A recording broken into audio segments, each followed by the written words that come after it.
حمد و ثناء رب ذوالجلال اور درود و سلام بر محمد الرسول اللہ صلی اللہ علیہ وسلم کے بعد یہ دنیا دار الامتحان ہے، دار الابتلاء ہے۔ یہ زندگی جو ہم گزار رہے ہیں یہ آزمائش کا اور امتحان کا گھر ہے۔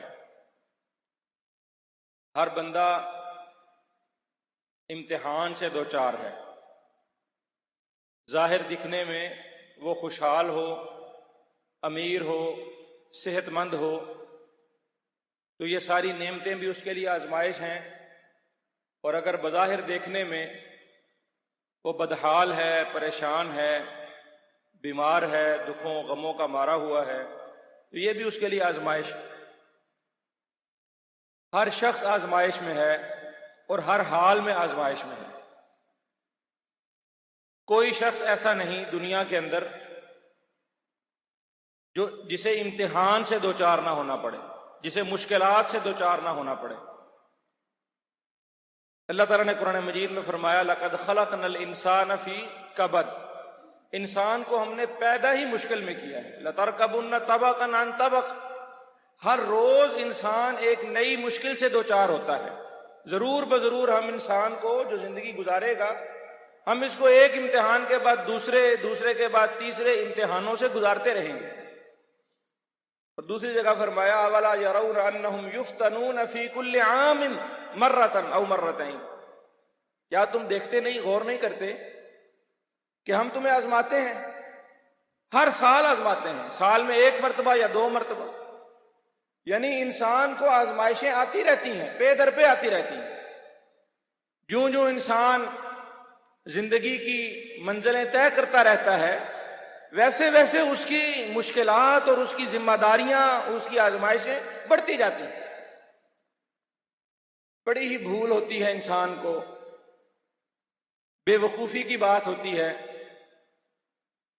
میں بھی، ہم اکثر یہ بات کہتے ہیں کل بہتر ہو جائے گا، آنے والا وقت بہتر ہو جائے گا۔ امید اچھے کی ہوتی ہے، یقیناً ہوتی ہے، اسی امید پر دنیا قائم ہے۔ لیکن حقیقت حال کیا ہے کہ جوں جوں ہم اپنی عمر کی گھڑیاں، زندگی کا جوں جوں ہم اپنے دن طے کرتے جاتے ہیں ویسے ویسے ہم پر ذمہ داریوں کا بوجھ بڑھتا رہتا ہے۔ کسی بزرگ سے پوچھ لیں، کسی بڑے سے پوچھ لیں، وہ اپنی گزشتہ زندگی کو یاد کر کے حسرت کرتا ہے، بچپنے میں بڑی موج تھی۔ جوان کہتا ہے اب چھوٹے ہوتے تھے تب بڑی موجیں تھیں۔ بزرگ کہتا ہے جوانی میں میری بڑی موجیں تھیں۔ انتہائی ضعیف عمر شخص کہتا ہے کہ میری پروفیشنل لائف میں میری بڑی موجیں تھیں۔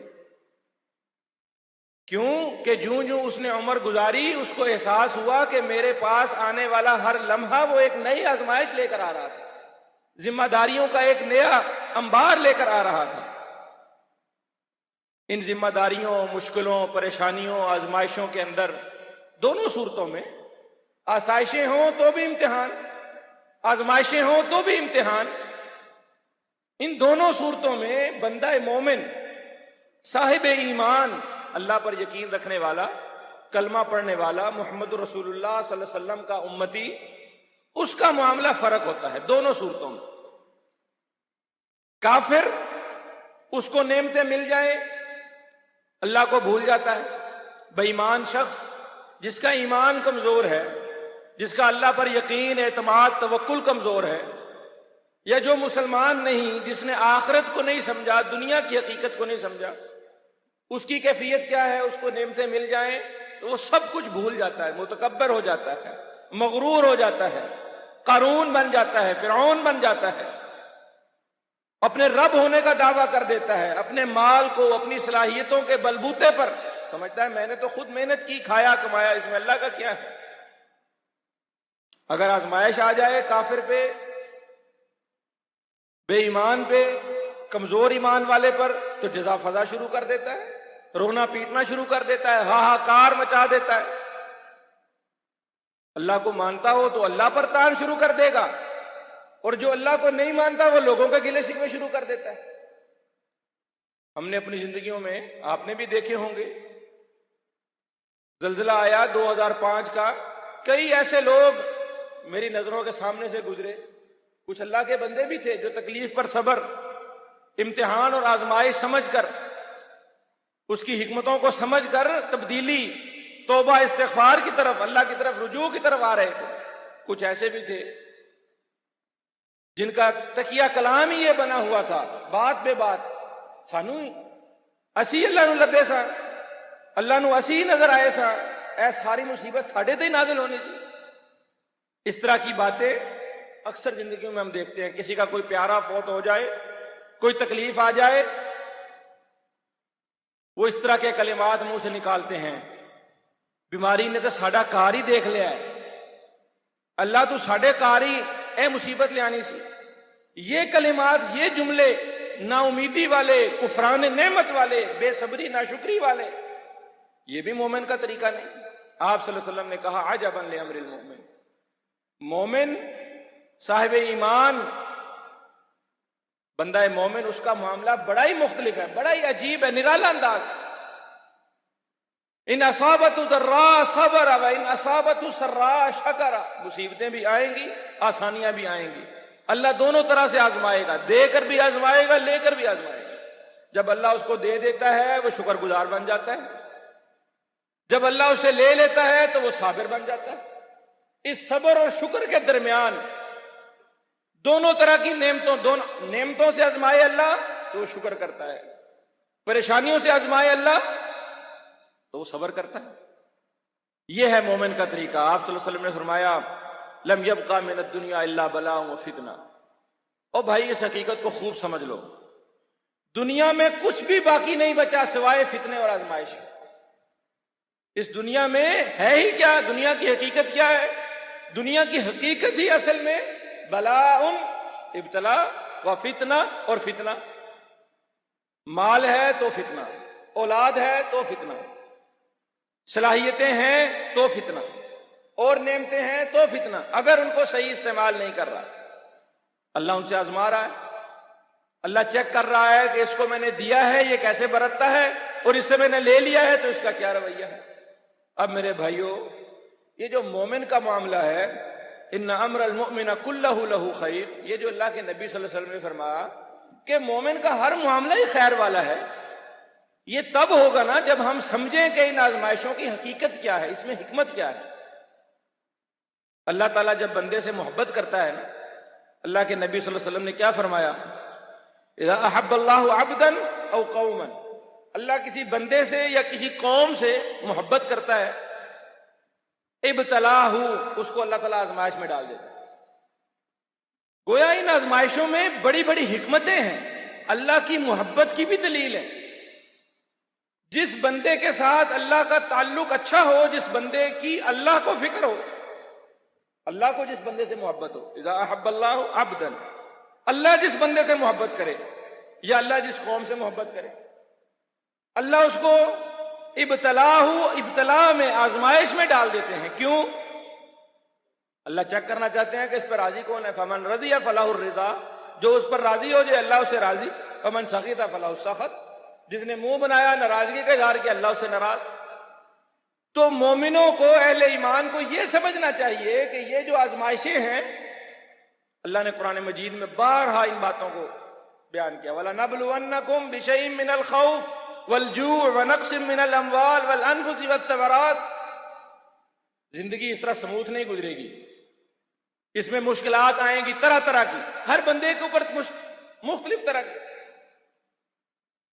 کبھی خوف ہے، کبھی بھوک ہے، کبھی مال کی تنگی ہے، کبھی اولاد کی طرف سے پریشانی ہے، کبھی اپنی صحت کے مسائل ہیں، کبھی پیاروں کا بچھڑ جانا ہے، کبھی دوستوں کی بے وفائیاں ہیں، کبھی رشتہ داروں کی بدسلوکیاں ہیں، کبھی معاشرے کی، سوسائٹی کی طرف سے حالات کا رونا ہے۔ یہ ساری چیزیں ضرور بضرور ہم تمہیں آزمائیں گے۔ وبشر الصابرین، صبر کرو۔ الذین اذا اصابتهم مصیبہ، ان لوگوں کو مصیبتیں آئیں گی، قالوا، وہ کہیں گے انا للہ و انا الیہ راجعون، ہم بھی اللہ کے، مصیبتیں بھی اللہ کی طرف سے، ہم نے بھی اللہ کی طرف جانا ہے، مصیبتیں بھی اللہ کی طرف سے، ہم اللہ پر ایمان لائیں۔ تو بھائیو اس بات کو سمجھیں کہ اس کے پیچھے حکمت کیا ہے، آزمائشوں کے پیچھے حکمت کیا ہے۔ زیادہ لمبی بات میں نہیں کروں گا انشاءاللہ، مختصر دو تین باتیں آزمائشوں میں، بہت ساری حکمتیں ہیں. تین باتوں کو انشاءاللہ ہم آج سمیٹنے کی کوشش کریں گے. سب سے پہلی بات، سب سے پہلا فائدہ آزمائش میں، مشکلات میں، تنگیوں میں سب سے پہلا فائدہ بندہ مومن کا کیا ہے؟ اللہ کی طرف پلٹتا ہے. لعلہم یرجعون احسب الناس ان یترکوا ان یقولوا آمنا وهم لا یفتنون. اللہ کہتے ہیں ایمان لے آئے بس یہ کافی ہے؟ نہیں، ایمان لانے کے بعد اس ایمان کی آزمائش، اس کی ٹیسٹ ہوگا کہ کیسا ایمان. لوگوں نے کیا یہ گمان کر لیا ہے کہ ہم ان کو ایسے ہی چھوڑ دیں گے؟ بس انہوں نے لا الہ الا اللہ پڑھ لیا، ان یقولوا آمنا، انہوں نے کہا کہ ہم مومن ہیں، ہم مسلمان ہیں، بس وهم لا یفتنون، انہیں آزمایا نہیں جائے گا؟ نہیں، اللہ کہتے ہیں بلکہ آزمایا جائے گا. کیوں آزمایا جائے گا؟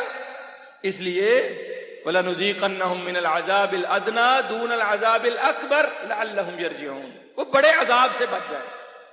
ہم ان کو دنیا میں چھوٹے سے بڑا، پھر تھوڑا بڑا، پھر اس سے بڑا، مختلف جھٹکے دے دے کر ان کو جھنجھوڑتے رہتے ہیں. لَعَلَّهُمْ يَرْجِعُونَ، اللہ یاد آ جائے. یہ تھوڑی نعمت ہے، انسان بھول جاتا ہے. نعمتوں میں، فراوانیوں میں، آسائشوں میں انسان بھول جاتا ہے. پہلا فائدہ آزمائشوں کی، پہلی حکمت جو بندہ اس کو پالے، آزمائشوں پر صبر کرنا آ جائے گا کہ اس کو یہ سمجھ آ جائے کہ اللہ مجھے بلا رہا ہے. اس کے اندر میرے لیے اللہ کی طرف پلٹنا، یہ اللہ تعالیٰ کی مہربانی ہے. انسان بھلکڑ ہے نا، کمزور ہے، توبہ کرنا بھول جاتا ہے. گناہ ہوتے رہتے ہیں، کس سے گناہ نہیں ہوتے؟ ہر ایک سے ہوتے ہیں، چھوٹے بڑے، صبح شام، کئی گناہوں کا مجموعہ ہے، غلطیوں کا. اور غلطیاں کر کے اپنی غلطیوں کو بھی یاد نہیں رکھتا. توبہ کرنا تو دور کی بات ہے، انسان اتنا بھلکڑ ہے خود بھول جاتا ہے کہ میں غلطیاں کیا کیا کر رہا ہوں، گناہ کیا کیا کر رہا ہوں، اپنے گناہوں کو بھول جاتا ہے. توبہ کیا کرے گا؟ اللہ نے اس میں دوسرا فائدہ کیا رکھا ہے؟ میری طرف پلٹ، میری طرف لوٹ آ. کیسے؟ توبہ کر لے. اور اگر توبہ نہیں بھی کرتا، توفیق نہیں مل رہی، توبہ نہیں بھی کر رہا، تو اس آزمائشوں سے دوسرا فائدہ، صاحب ایمان ہے، اللہ کہتے ہیں ان آزمائشوں کے بدلے میں تیرے گناہوں کو معاف کرتا رہوں. آپ صلی اللہ علیہ وسلم نے کیا فرمایا؟ مومن کو ایک کانٹا بھی چبھتا ہے نا، ایک کانٹا بھی، اس کانٹے کے چبھنے کے بدلے بھی اللہ تعالیٰ اس کے گناہوں کو معاف کر دیتا ہے یا اس کے درجات کو بڑھا دیتا ہے. حتیٰ کہ فرمایا بندہ اپنی سوئی رکھ کر بھول جاتا ہے. کوئی کام کر رہا تھا، سوئی چھوٹی سی چیز ہے، گم ہو جاتی ہے، رکھی، بھول گیا یا اس کو نظر نہیں آئی. اس سوئی کو تلاش کرنے کے لیے وہ جتنی دیر پریشان رہا نا، اوپر نیچے ہلا جلا، اتنی سی پریشانی کے عوض بھی اللہ تعالیٰ یا اس کے گناہوں کو معاف کر دیتا ہے یا اس کے درجات کو بلند کر دیتا ہے. اب بندہ مومن کو یہ چیز ذہن میں رکھنی چاہیے کہ یہ جو بھی آزمائش ہے، وَمَا أَصَابَكُم مِّن مُّصِيبَةٍ فَبِمَا كَسَبَتْ أَيْدِيكُمْ، یہ میرے اپنے ہاتھوں کا کیا دھرا ہے. میرے کوئی نہ کوئی برے اعمال ہے، کوئی نہ کوئی میرے گناہ ہے. وَلَنُذِيقَنَّهُم مِّنَ الْعَذَابِ، یہ جو مجھے عذاب کی صورت بنی ہوئی ہے میرے اوپر، یہ میری کچھ نہ کچھ غلطیاں ہیں جنہیں اللہ یا تو دھو رہا ہے. میں توبہ نہیں کر رہا تھا، میں اللہ کی طرف پلٹ نہیں رہا تھا. اللہ تعالیٰ نے آٹومیٹک سسٹم کے تحت، خودکار نظام کے تحت اللہ تعالیٰ نے میری غلطیوں کو دھونے کا بندوبست کر دیا ہے. اس بیماری سے، اس آزمائش سے. آپ صلی اللہ علیہ وسلم نے فرمایا بندہ بیمار ہوتا ہے، اتنا بیمار ہوتا ہے کہ اس بیماری کی حالت میں وہ فوت ہو جاتا ہے اور اللہ کے حضور پہنچ جاتا ہے. جب وہ اللہ کے پاس پہنچتا ہے تو اس کی حالت یہ ہوتی ہے کہ وہ بیماریوں سے بالکل پاک صاف، دھلا ہوا، نہایا ہوا. کیوں؟ کہ اس بیماری کی، اس تکلیف کی وجہ سے اللہ نے اس کے گناہوں سے اس کو دھو دیا ہوتا ہے. اللہ اکبر. کتنی ساری ہی ایسی باتیں ہیں. ما یزال البلاء فی المؤمن فی مالہ و ولدہ، بندے کو اس کے مال میں، اس کی اولاد میں بڑی بڑی آزمائشیں دو ہیں. انما اموالکم و اولادکم فتنہ. اسی کی خواہش انسان کو سب سے زیادہ ہوتی ہے اور سب سے زیادہ آزمائش ان دو چیزوں میں ہے، مال میں اور اولاد میں. آج کون ہے جو اپنی اولاد کی وجہ سے پریشان نہیں؟ الا ماشاء اللہ. کون ہے جو مال جس کے پاس زیادہ ہے وہ بھی پریشانیوں میں، وہ بھی مصیبتوں میں، جس کے پاس تھوڑا ہے وہ بھی فکروں میں. وہ بھی دکھوں میں. آپ صلی اللہ علیہ وسلم نے فرمایا بندے کی حالت زندگی اسی طرح گزر جاتی ہے اس کی کہ وہ مال یا اولاد کے ساتھ آزمایا جا رہا ہوتا ہے حتیٰ یلقی اللہ، حتیٰ کہ وہ اللہ تعالیٰ کے پاس پہنچ جاتا ہے وما علیہ خطیئۃ، اس کے کوئی غلطی باقی نہیں رہتی. اللہ اکبر. یہ بات ہی کسی کو سمجھ آ جائے ومن یؤمن باللہ یہدی قلبہ، کہ ان آزمائشوں سے اللہ تعالیٰ بندے کے دل کو صاف کر دیتا ہے، بندے کے دل کو سیدھا کر دیتا ہے. یہدی ہدایت دینا اور مضبوط کرنا دونوں معنی ہے. آزمائشوں میں اللہ تعالیٰ بندے کو سیدھا راستہ دکھا دیتا ہے کہ میں نے کس راستے پر چلنا تھا، میں کہاں سے بھٹک گیا تھا، یا بندہ اللہ تعالیٰ بندے کے دل کو مضبوط کر دیتا ہے. یہ دو بڑے فائدے، اللہ کی طرف پلٹنا، رجوع کرنا، توبہ کرنا، اور توبہ بھی کرنے کی توفیق اگر نہیں ہو رہی، زبانی اللہ کے حضور رونے کی توفیق بھی نہیں مل رہی، تو اللہ کی مہربانی ان آزمائشوں سے کیا ہے؟ اللہ کہتے ہیں چل بندے تو نہیں آتا، میں آج خود تیرے گناہوں کو معاف کر دیتا ہوں. اللہ اکبر. اور تیسری چیز، بندے کو بڑی بھول ہوتی ہے. اب تو ویسے جس طرح کا دور ہے نا، سوشل میڈیا کا ڈیجیٹل دور ہے، سامنے بیٹھے ہوئے لوگوں سے واقفیت اور تعلق کم ہے، اپنے رشتہ دار عزیز و اقارب ان کے ساتھ بندے کا تعلق بڑا ہی کمزور ہے. ایک گھر میں رہتے ہیں، اتنی سلام دعا، اتنا حال احوال نہیں ہے جتنا میلوں دور بیٹھے بندے کے ساتھ چیٹ ہو رہی ہے، حال احوال. لگتا ہے ہمیں میرے اتنے فالوورز ہیں، میرے اتنے فین ہیں، اتنے میرے فرینڈز ہیں، اتنے مجھے چاہت لائکس ملتے ہیں، اتنے کمنٹس آتے ہیں، میری بڑی دوستی ہے، بڑی فین فالوئنگ ہے، بڑا جمگٹا ہے میرے پیچھے لوگوں کا. میرے بھائیوں، ان آزمائشوں کی نا ایک بڑی حکمت، اللہ تعالیٰ بندے کو دنیا کے اندر حقیقت سمجھا دیتا ہے کہ دنیا کی حقیقت کیا ہے. بندے کو لگتا ہے کہ میرے دوست بڑے، دوستیاں بڑی، میرے پر جان نچھاور کرنے والے، میرے ساتھ چلنے والے. ان آزمائشوں میں بندوں کی پہچان ہو جاتی ہے، ان آزمائشوں میں بندوں کی چھانٹی ہو جاتی ہے. کون مخلص تھا، کون میرے ساتھ وفادار تھا، کس کی محبت سچی تھی. فوت کی ہو گئی، کوئی پیارا چلا گیا، جنازے میں آیا کون؟ جس کو محبت تھی، جس کا میرے ساتھ تعلق سچا تھا، آیا. کئی ایسے تھے دوستیوں کا دم بھرنے والے، محبت کے دعوے کرنے والے، نظر نہیں آ رہے. مالی تنگی آ گئی، کاروبار میں نقصان ہو گیا، بندہ پریشان ہے، اس کو ضرورت ہے، دائیں بائیں دیکھ رہا ہے.